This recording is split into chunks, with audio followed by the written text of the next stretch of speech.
It's hard to think of an issue that's divided Britain more than Brexit. And in the middle of this dialogue of the deaf between Leavers and Remainers, Anand was one of the few people who really did sit in the middle. Anand took a team of brilliant academics with huge reputations and turned them into a genuine team. I can't imagine that was easy. He's got a huge amount of energy, he's got a huge amount of warmth, and he has a context book to die for. He doesn't talk jargon, he knows what he's talking about, and he can convey it in a very simple, accessible way, but yet saying something of substance rather than just flannel. Therefore, the impact follows as night follows day because he's good at what he's doing. The SRC set up the UK and the Changing Europe at the start of 2015, when it just started to seem like, in those good old days, that British relations with the European Union might be an issue somewhere in our politics. And what I was initially brought on to do was to look at the academic research that there was in the area and basically do a kind of audit of it, see what the gaps were, what we didn't know, what we could do better. And then, of course, since then, things moved very, very fast. The SRC put together some serious funding to set up the office and to hire fellows. The Conservatives won the election. It then became obvious there would be a referendum, so the pace picked up very, very rapidly from May 2015. Fact-checking the manifesto. Done. And I think where UK and a Changing Europe has really led the way is to bring together academics with policymakers at a time when policymakers are desperate for information.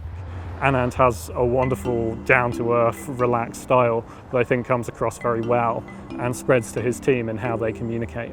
My favourite example will always be me and Anand doing our double act on the Victoria Derbyshire show, on the sofa, answering questions. Came back 3 times, so it couldn't have gone too badly.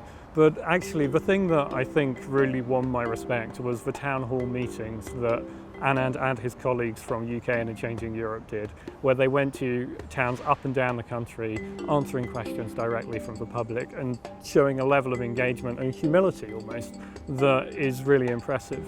Of all the things that we've done, one of the things I'm proudest of is the fact that we are now a team. In a way, I've never been a team in academia before because, you know, we've travelled the length and breadth of the country together. We've all at one moment or another had to respond to a phone call from 5 Live saying, you know, 6 o'clock in the morning, please.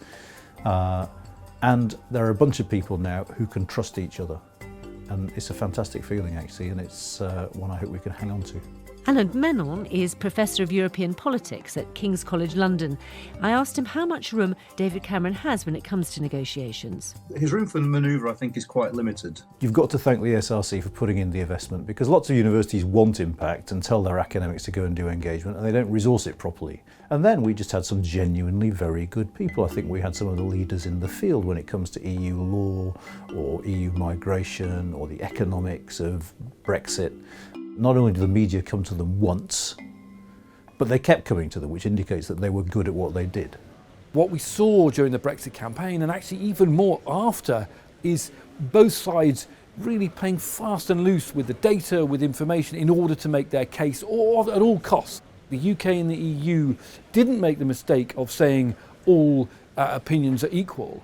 It went back to the source of facts and figures and therefore dared to put a foot in and say, actually, no, the 350 million on the side of the bus was factually untrue. It is a misleading figure. Anand has pulled together this extraordinary team of experts who've literally gone up and down the country asking people's questions, genuinely engaging with people and showing how academia can really be a service to the public. And it's been so exciting to watch. And partly it's about taking all of those leaks, all of that partial information, all of that hard to judge, agenda-driven propaganda, frankly, and helping the public make sense of it. And I think Anand and the team that he's brought together will be really well placed to do that. Over and above everything else, what I want us to have done is to have shown to the media, to politicians, to civil servants, and heaven help us, the general public, that social science is both useful and interesting, and that we have a role to play in informing not just public policy, but also public debates about policy.